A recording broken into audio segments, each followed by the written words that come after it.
sitting right in front of me. So, how would you like to start with the library director's report? Sure. Okay. So I brought everybody down last time, so I'm going to try to lighten up a little bit. As far as the information, museum, library, science, etc., all of that, it's all in the courts, it's all in the news. I don't have any significant updates, so there's that. Are you seeing any changes as a result of all this in your day-to-day operations or accessibility as far as resources at this point? We're starting to now, because some of the cuts to funding were a lot more immediate than others. Our humanities program, we just had our last one. The funding for that is essentially gone as far as we know. There is some talk of private donations, but again, that's completely speculation at this point. The groups who are working with SLA and et cetera, the AmeriCorps, that's a whole other complicated issue, but most of them have been sent home, so programming with them has come to a standstill. We do have a couple of things lined up, but again, it's all funding. So stuff like that has definitely hit us hard, and we're very lucky in Holderness where we have Friends of the Library that is very well funded by private donations. You go right down the street to Ashland, talking to Sarah about their programs, and so silver linings, but we're definitely starting to see the impacts. So we're in a kind of a blessings moment, and you'll continue to let us know what we can do to support around this table. Just keep spreading the word and keep the, again, as far as politics go, Holderness is the place to be. So, yeah. Absolutely. Good. And the other big thing I have is because it's unbelievably already June. Our summer reading program kicks off in 2 weeks. And the short of it is, for those of you who don't know, the summer reading program is a national theme. Libraries are welcome to volunteer any of it. You can keep the themes and the ideas, or you can go with your own thing. You can ignore it completely. So the theme this year nationally is level up at your library. So if video games, role-playing games, puzzles, anything like that is leveling up. And so I was talking to Michael earlier, my brain's a little fried because we finalized the schedule, and I'll pass it out. So coming down your side is June and July. And these are, yes, we have a pony coming. Fantastic. And then August has the bingo sheets.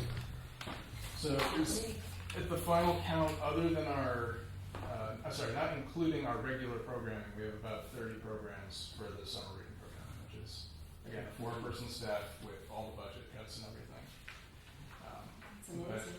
And this year we're doing programming for elementary, junior, teenagers, and adults. And adults goes through retirees. So, and as you can see on the schedules and the bingo sheets, it's pretty diverse. Yeah. And again, all of this, don't quote me on it, but I think at least 95-something% of all of this is paid for by the Friends of the Library, which is completely by private donations. So none of this is taxpayer money. That's incredible. Yeah. So again, we're very, very lucky in that respect. Just like fighting for full-time jobs, and this Tuesday, Wednesday stuff looks like fun. So most of those will replace the regular story times, but and then the stuff on your right is more the teen and adult programming, and we have any of the other programs, the regular programming and anything else that we might be able to fit in. It'll be August before we know it. I don't think Mother Nature has made up her mind about June. I just love it. How is this being publicized? All these programs? It sounds absolutely wonderful. So all of this, per usual, is on our social medias. The website's the best place to look because it'll have the most up-to-date if we have to change anything. I just put it on our social medias today, and if you go to our website under programming, it's all under the summer reading program. All right, and our email newsletter, which just went out, but we'll have another 2 this cycle. And then Michael, if you want to post those old-fashioned pen downstairs. I will certainly do that. Appreciate it.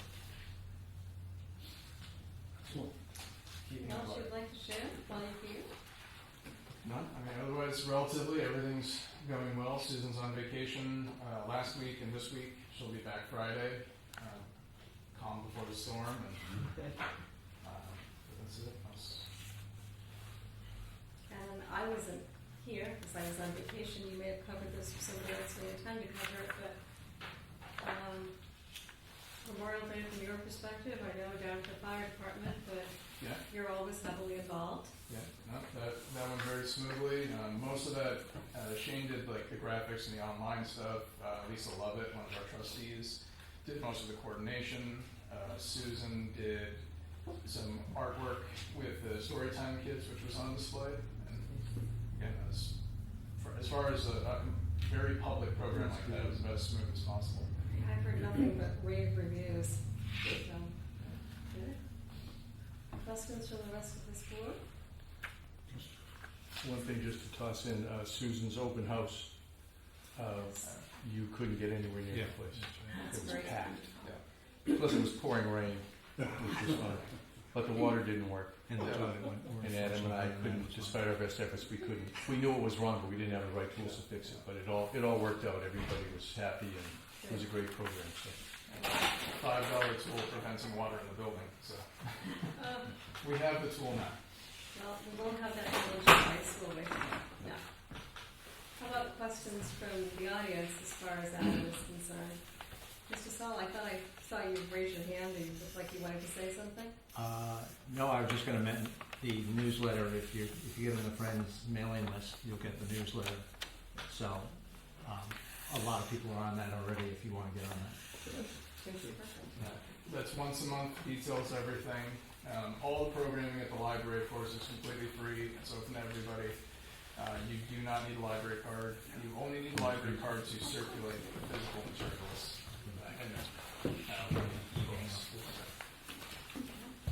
Adam, your AI series was great. Thanks thank for you. doing that. You want to sign up for the new one? Was there a new one? Yeah. Oh, RPG. yes. Role playing games, yeah. Oh, well, I don't know about that.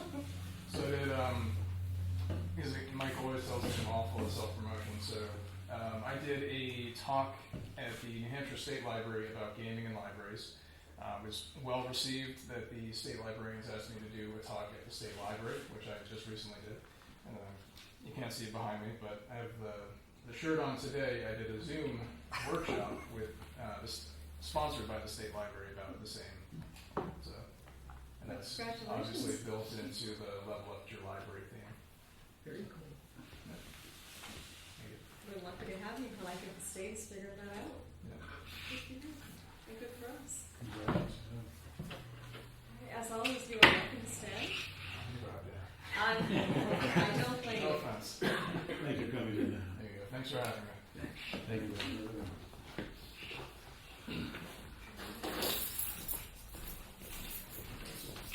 So, Michael, in the new business, I see signing a spring tax warrant, which I believe we've all taken care of at this point in time. Right, I put it on there in case you folks had any questions, but it's an estimated tax bill, half the tax rate. Pretty straightforward stuff. And when will the tax bills go out? Actually, with this sign, we're going to run them tomorrow morning, start stuffing, and the goal would be that, well, it usually takes us, with all hands on deck, we can get them all stuffed in a day. They'd probably be out Thursday or Friday. But I think they have a due date of the 7th, but I can run down and ask Jamie, because usually they allow a couple of days on either side of it. They probably go out on June 5th, and they can't be due 30 days. 30 days. But I think they gave you a couple of days on the backside, because if I remember correctly, the 4th is a Friday, It is. which would make the 7th a Monday, so it's probably going to be July 7th. I can run downstairs and check if you want. But that's what I heard bandied around. I think so long as the correct date appears in the meeting minutes, that'll be fine. Okay. All right. So, shall we move along to public participation? Nancy, would you like to begin? Sure. Okay. First, just to start, you probably, if you were able to look at the proposed letter that I submitted to Michael. Very, very quickly. I know, it was last minute, I get that, so I wasn't expecting any immediate action. So I fully understood that. But if you looked at it, you will also see that I don't think I ever had fully informed the select board that the Rockwood actually got the 604B grant for $100,000, which was all that we asked for. And Woody knows because I went before the Conservation Commission recently and thanked them for their letters of support. But I also want to thank the select board for your letter of support for our application, because I think it was because of the letters of support that we submitted. We had 7 of them total, and I think that helped make it a strong application. So we're very pleased to start to get to work on trying to figure out what the causes of cyanobacteria in White Oak Pond are, and which leads me to the whole NAGC spraying herbicide issue, which, as you know, I've come before the select board like 4 years ago on the same issue. I contacted recently one of the NHEC board members to see if they were kind of connecting the dots between spraying herbicide that contains phosphorus to the increasing concern about cyanobacteria in the state, shared by the state legislature, because they just passed legislation in the last couple of years for a cyanobacteria mitigation fund. So clearly the state is expressing an interest in trying to mitigate some of these problems, and particularly here in our Lakes region, obviously that's a big issue.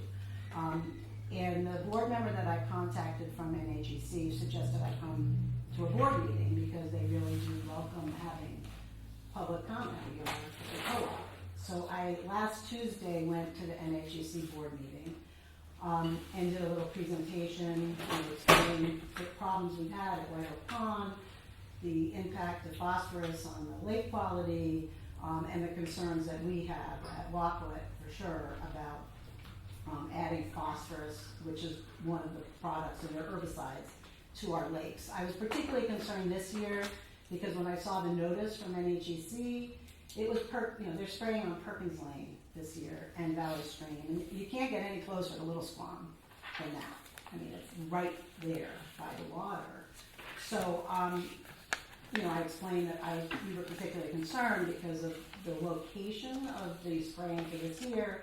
In addition, they're spraying on Perch Pond Road, which basically, if there's stormwater runoff from Perch Pond Road, it goes right into Owl Brook, which feeds right into Little Swan as well. So, but any spraying near the watershed is a problem, potentially a problem to the water quality. Now, I have to say I was really pleased with the response from the NHEC board. There was someone on the board who has a home on Stinson Lake, and they've had some cyanobacteria. So he was actually pushing the president and CEO to say, well, let's look into this. Is there anything we should be doing? And he tasked the president and CEO with reporting back at the next board meeting, June 24, on what NHEC should be doing about this.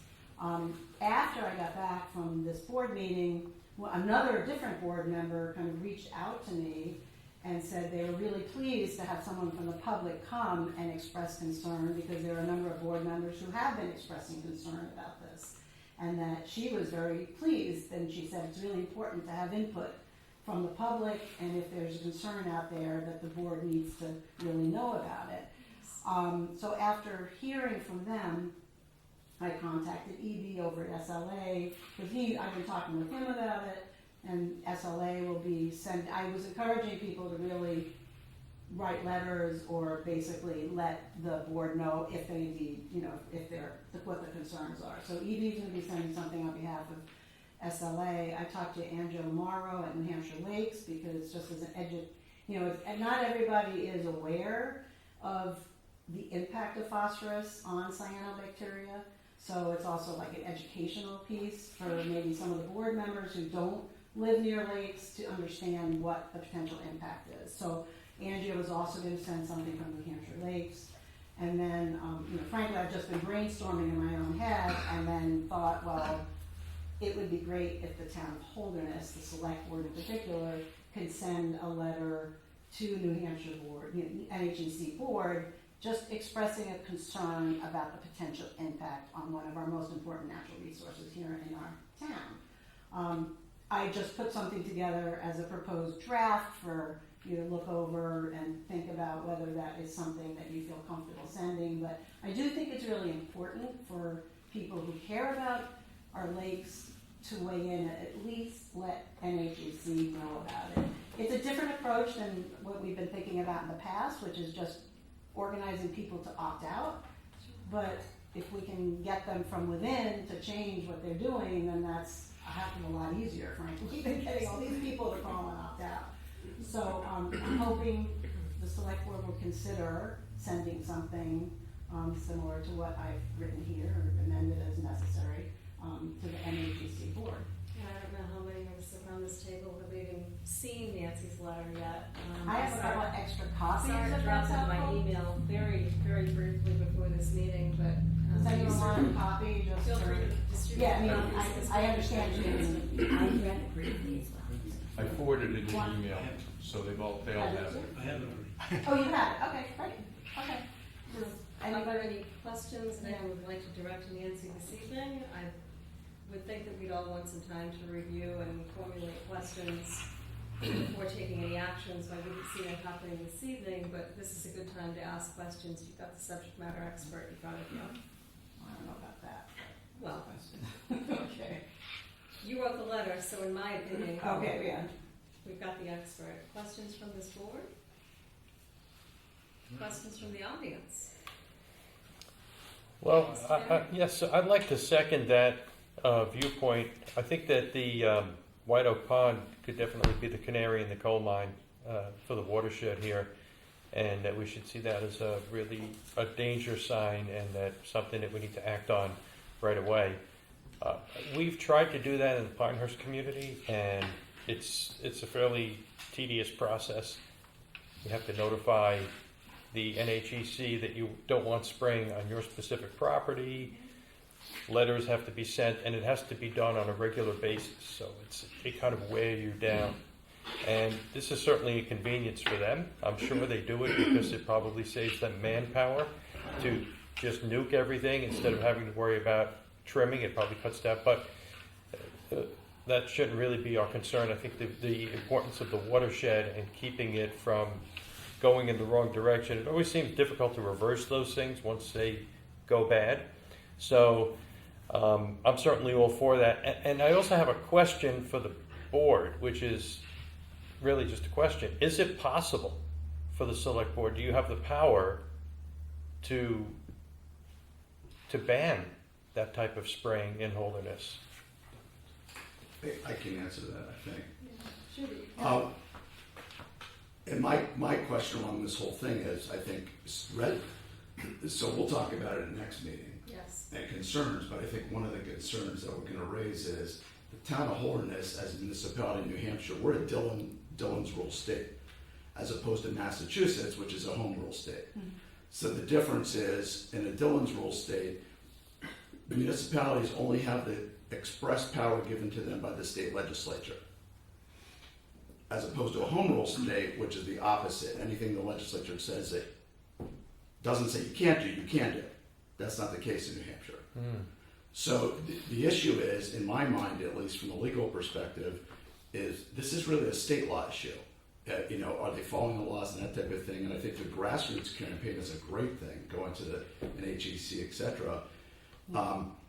It's potentially problematic for a town who has no enforcement authority over these types of issues to be expressing their opinion on it, other than the fact that some residents have come to us and this is their residents' opinion.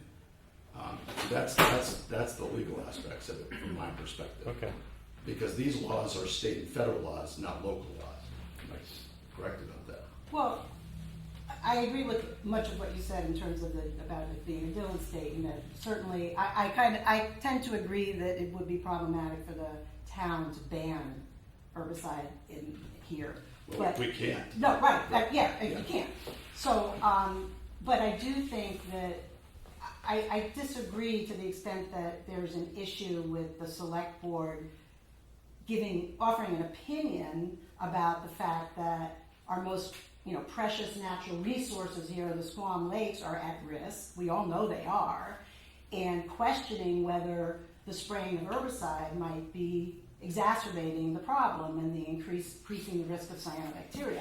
As a town, I think you're the stewards of our natural resources. I think that that is something that matters a lot to everybody living here, because let's face it, you know, if cyanobacteria spreads throughout Squam and our property values go down dramatically and no one can, you can't raise taxes because nobody, you know, has any property value left, that's a particular issue and concern for the town.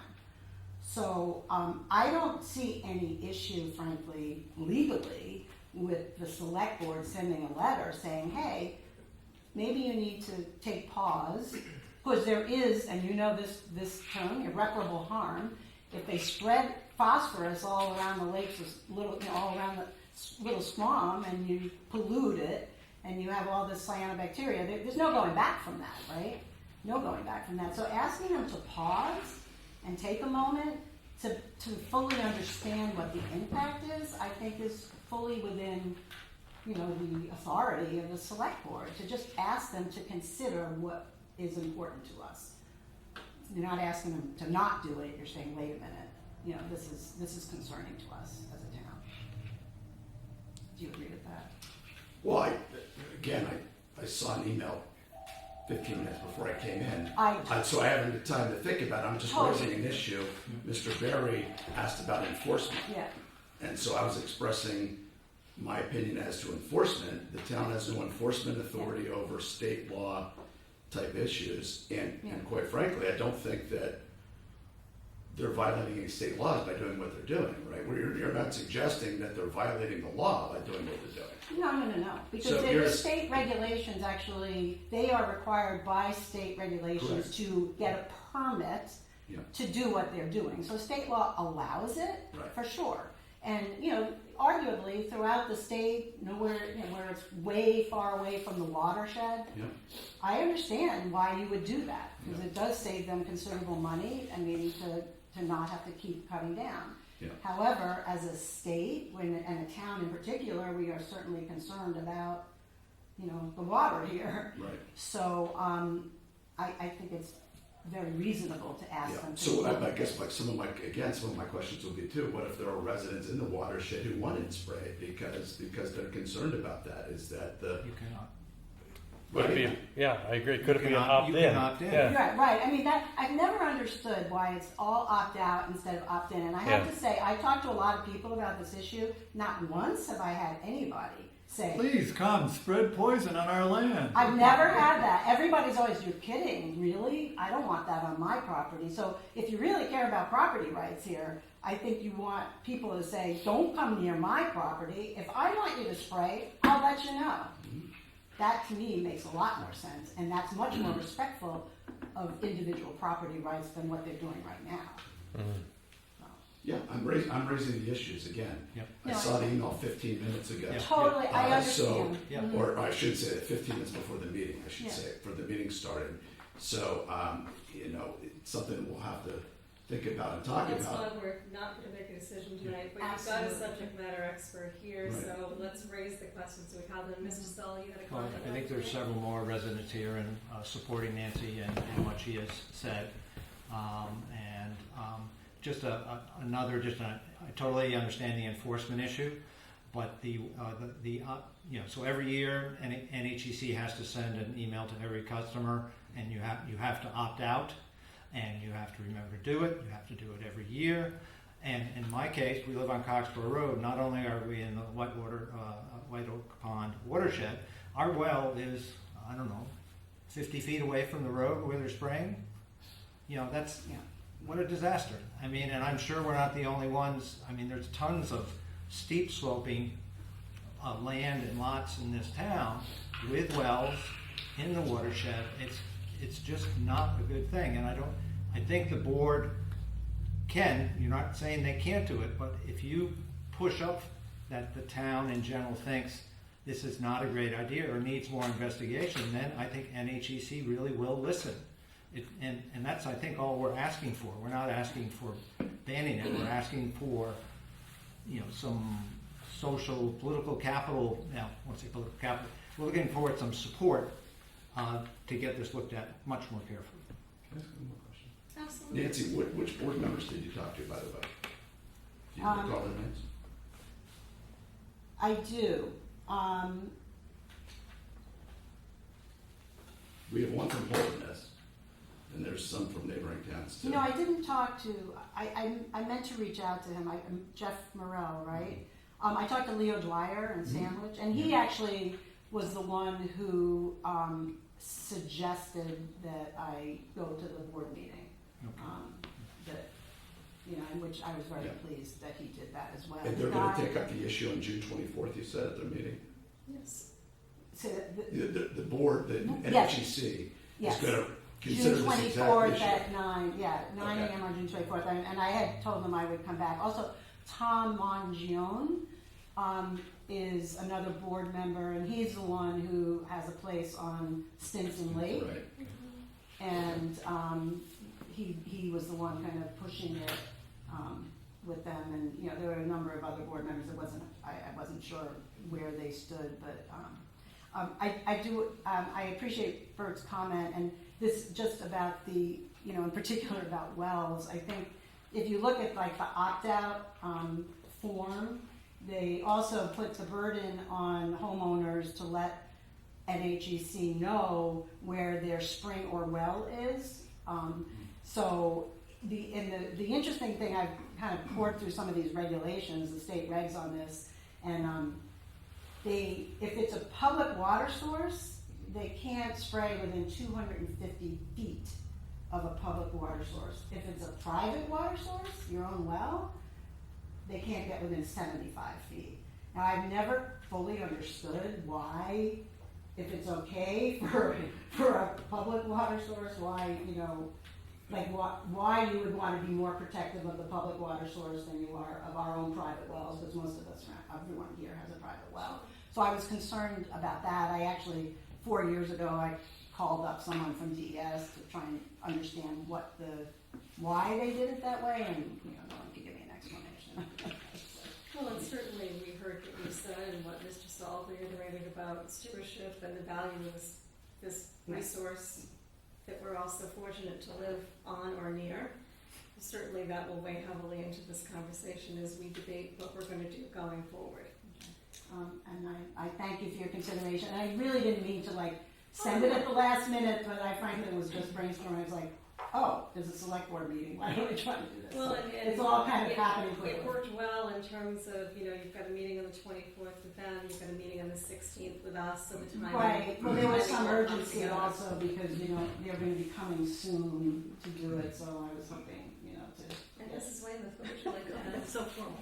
I just want to thank Nancy for the work that she does. I mean, I'm part of the White Oak Pond Association, and I wouldn't have known this year about this spring on a piece of property that we have on Valley Stream, which, by the way, I haven't still heard from them, but I called them because of you letting me know, and I called them, and they were very polite. I said, please do not spray on our property, and they said, okay, which one is it? And told them, and gave them a phone number, and that was it. So they were complicit, or they were grateful that I called, I suppose. Grateful is probably not the right word, but they took me at my word, not to spray the property. And so I hope NAP is grateful for proactive participation as you are for Nancy's work. You know, it takes a village. Right. So. No, I think it's probably worth noting that when I talked to them like 4 years ago, that's why we created these signs, because they said, okay, we know we're not supposed to spray on this property, but we don't really know where it begins and ends. Yeah. So I'm just wondering, in terms of who's actually making sure that they are skipping the places that they're, it's contracted out, mistakes are made, but that's why we put up signs so that people knew here's where you're. Right. And wrapped telephone poles. All the yes. orange tape is still there 4 years later. Right, exactly. So thank you for that. And I'd like to reiterate my support for what Nancy said regarding the letter. And Sam, thank you for your explanation of the law and understanding that we unfortunately can't ban it as a town. That would be great. But I certainly think the weight of a letter from the select board would be fantastic. And as Nancy pointed out, I don't think you'd be hard pressed to find a single person in the town that would be in support of the spraying. It would be a very thin minority, I would suspect. And even if they could reverse it so that the default was opposite, so that the default was no spraying, and you had to opt into spraying for Holderness, that would be fantastic. And that may be one of the things that comes out of getting the public into these meetings, is they're going to evaluate their own process, and perhaps you folks who are going to attend the meeting need to be a little vocal about how you'd like the process to work. Maybe they will reverse the mechanism. I certainly think that we'd all agree that Squam Lake is the greatest asset that we have as a town. It's one of the most pristine lakes in the country.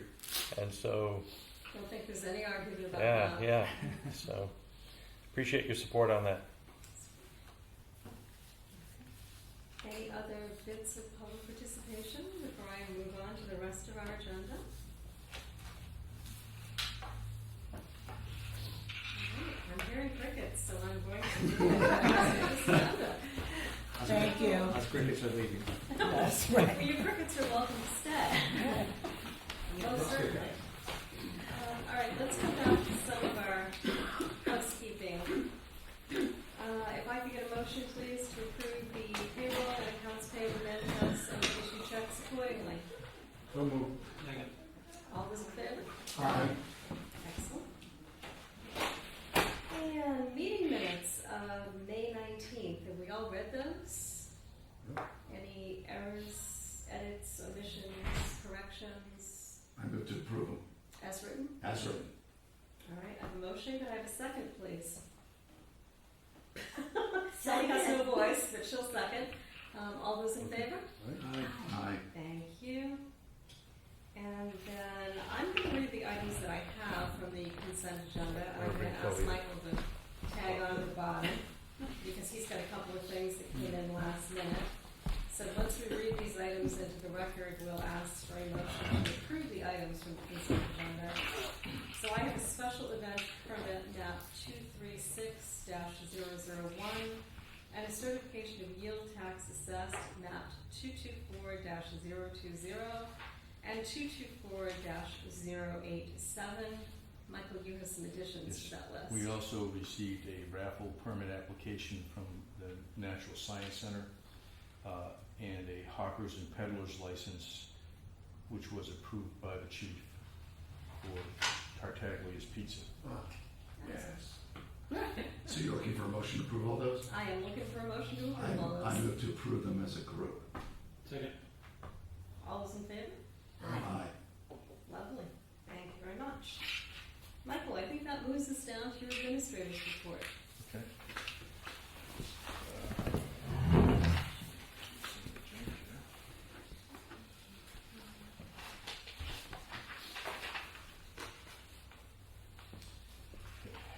When I sent this, we had received 6 RSVPs to the business meeting. I think it's up to 9. But that doesn't include couples, so it's probably closer to a dozen. That's Wednesday at 9 a.m. That's Wednesday morning at 9 a.m. up here. So we have that. And Michael, that is posted so that if we happen to have, It's on the website, it's on the post office, it's downstairs. It's, just in case 3 or more of us happen to be able to. and I put the notice with the sample agenda underneath it so they have both pieces on one piece of paper. Yeah, And good. that's a suggested agenda. It can obviously go however other people want it to go. That meeting does typically take a life of its own. We start with an agenda and it turns into more of a round robin. That's what you want. Absolutely. Yeah, the more feedback we can get, the better. We usually give them the option, if you want to abide by the agenda, fine. If not, let's do some just organic, what are your concerns? And normally we cover the agenda that way. Yeah. Works out well. 9 o'clock. Yes, 9 o'clock on Wednesday. When I sent the report out, the second draft of the easement was under review by council. It's since come back from council. Mr. Dunnell's okay with it. Council's okay with it. I'm okay with it. I think we should approve it tonight then. Well, it's Absolutely. entirely up to you folks. I know it. Yeah. I mean, this all just happened this morning, but typically, Well, my, you put hours worth of work into this, council's put hours worth of work into it, we've reached an agreement with the property owner. There's no reason not to move this forward, yeah, it's, unless someone around this table has an objection. I read it very carefully and did fine. So I will need a motion to approve the dental easement. I'll make a motion. Second. All those in favor? who was Do you the get all second? more signatures on that? I made the motion. And Peter, okay. Yeah. It has to be a single page document, so they just signed the back page. I'll shuffle it through. Did you notice this? Oh, no, it's- I had a hard time finding your name on it. This is a signature. I'll add the date in order. And what property was this easement on? So it's the Jacob Dental property, Jacob Donald? Next to the which library. is next to the library. So we are not giving up anything, we're simply granting access to the well that provides water to his house. So no loss for town. Thanks, Sam. Thanks. I'm gonna make sure I sign right side up I do. above my own name. Well, I'm shepherding it through because I want to make sure everyone signs it before Peter gets to the It's one option. Above his own name and right side up, yes. Mhm. All right, Michael, One time. onward. So, an update, we received to date one letter of interest for the open fire ward position. I know we had some conversation at the last meeting about keeping that open for a period of time. As I recall, it was myself that brought up the idea of waiting till the first meeting in July. And that was before I realized that there were 3 meetings in June because of the way the calendar worked out. So unfortunately, our first meeting in July wouldn't be until the 13th of 13th, July. Yeah, so that's my mistake. So I when I was trying to envision, Narrow down the window.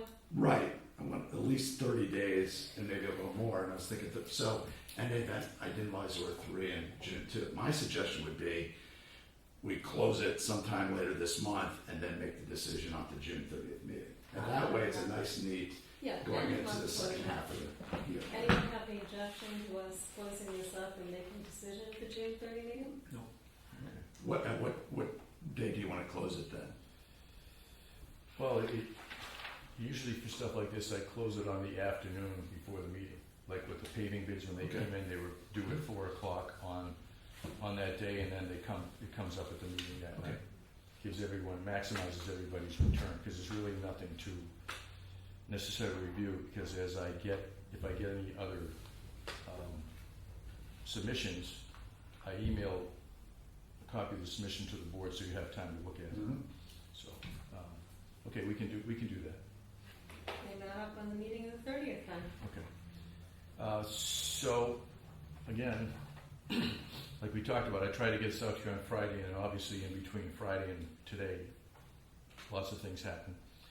So, I mentioned something at the last meeting about the elected pay filing with the federal government for the solar array we have down at the transfer station.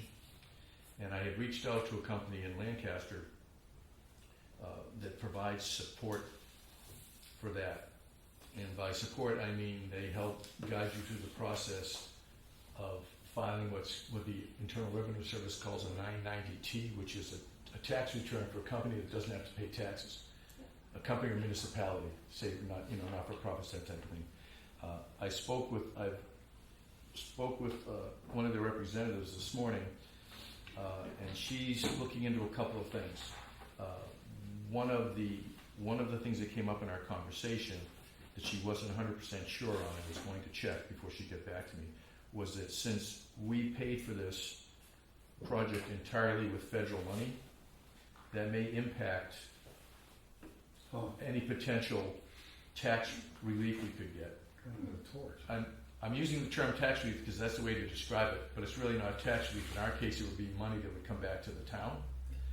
But she's not certain, wasn't entirely certain when I spoke with her this morning, how it being funded 100% by federal money was going to impact that. So I'm still waiting to see, because the real question I had for them was, before I was made aware of this, I thought, well, we could get maybe 12 grand. And rather than mess up, if we had someone who knows what they're doing do it, we could be assured we'd get something. But now I'm not sure what's going to happen with that. So I guess it's stay tuned. I'll get back to you when I hear back from her. I guess the good news is thank you for the upfront due diligence, So give us because the credit this and could have we'll been a credit little bit of back a problem down Yeah. the way.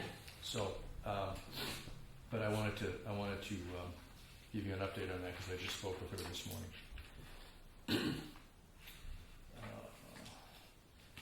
So I'm also I have a meeting scheduled. I don't know my calendar, but I think it's the 17th, a week from 2 weeks from tomorrow. I reached out to Primex, our insurance provider, regarding cybersecurity in town. We're a small town. We have limited networks, but we still have portals to the outside. Been doing some reading on this, attended one of the cybersecurity sessions at the Primex conference, and the long and short of it is their cybersecurity person, 2 of them are coming up on the 17th. I'm going to have a preliminary conversation with them about what they may do, what they might be able to provide in the way of support for us, any recommendations they might make. I have talked to our IT provider about this, and they had suggested a suite of products we could purchase for the town to help us protect against this stuff. But I don't know much about it, so I wanted to talk to the Primex people and learn a little bit more before we committed to anything.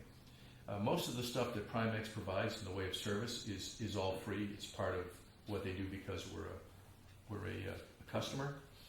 And I'll know a little bit more actually the day after our next meeting. So That's right. again, stay tuned. These are all commercials. This is stuff that's out there that you need to know is coming down the pipe, so it's not a big surprise when it happens. And I have to tell you, at the Primex conference, they're not ashamed to use acronyms basically for everything. So you have the slightest idea what they're talking about everything. And I'm an Peter acronym would guy. be in So. 7th heaven. He hates acronyms, as we all know. Yeah. Peter, you would have been flipping out Sometimes. because these Sometimes guys you're are gonna tossing have them out like salad for crying out loud. It's ridiculous. Anyway. But I think we have some room there. Again, we're very small. We don't have a large network or anything, but there's always potential. So the good news is, on their top 10 list of things you need to do for cybersecurity, the very first one is to have a .gov website, which we do.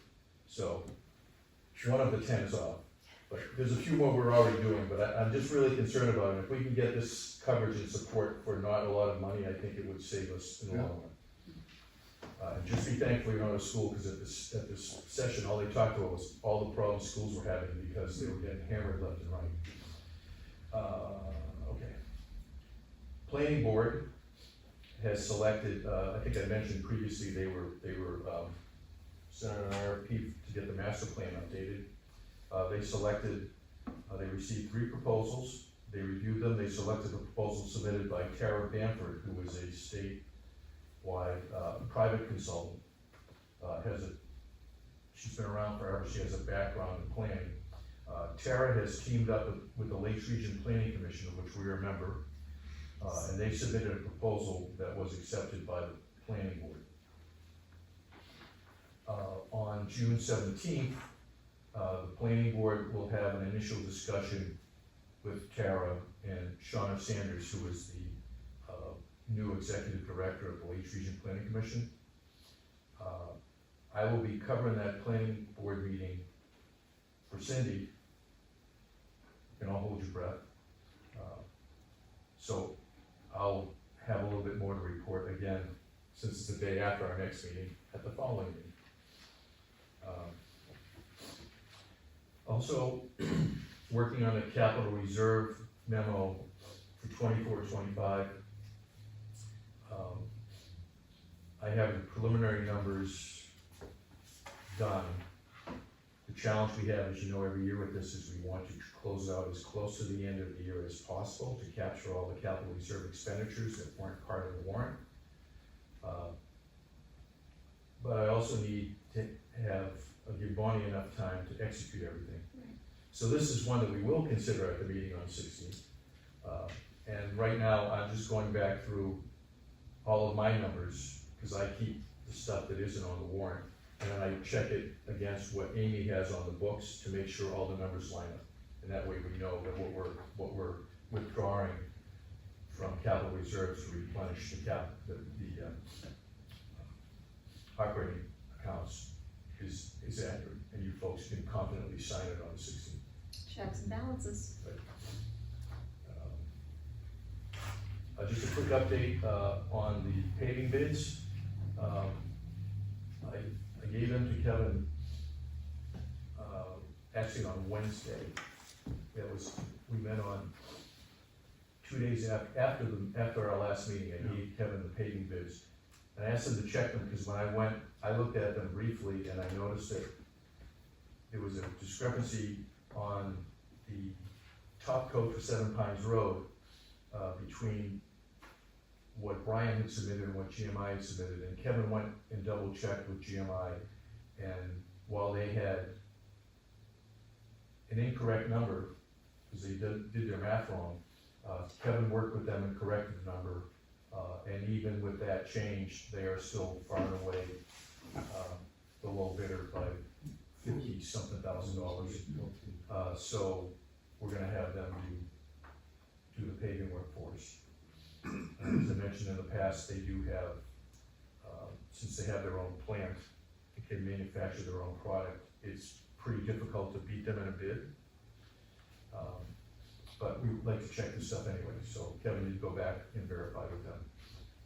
So we should be good there. Let me just check one other thing.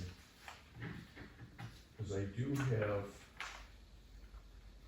an item, we got some correspondence back from council that I'll have to take up with the board outside of the public part of the meeting, so. But that's, I think, everything I have. Just want to make sure you get anything. So while Michael's checking and back checking to make sure there's nothing else that needs to be disclosed in a public session, does anyone in the board member report they'd like to make? I'm all set. Okay. Gentlemen? No, Madam Chair. I have only one thing to add. I was approached by a resident in the brief time I've been back in town who expressed some interest in pursuing some kind of a shredding option for the community, perhaps on an annual basis. So I asked Michael earlier if he would look into what the cost might be to this community. I know that there are individual companies will come to a private resident's home and charge you about $350, and they'll shred anything you need them to shred. This individual seemed to think that, he's seen it done in other communities and thought it might be something that would be of benefit to the residents of Holderness. So Michael's going to pull some pricing together and see what the parameters are and what might make sense for us. So under the heading of stay tuned, details to follow, something else we can take up at a future meeting. You mean like a drop-off point? You drop off all your stuff and Like you pick get a stuff? shredded truck to come into the parking lot, and you drop it off, they sign for it, and you take it with them. Yeah, we did it for this office, because our little shredders downstairs.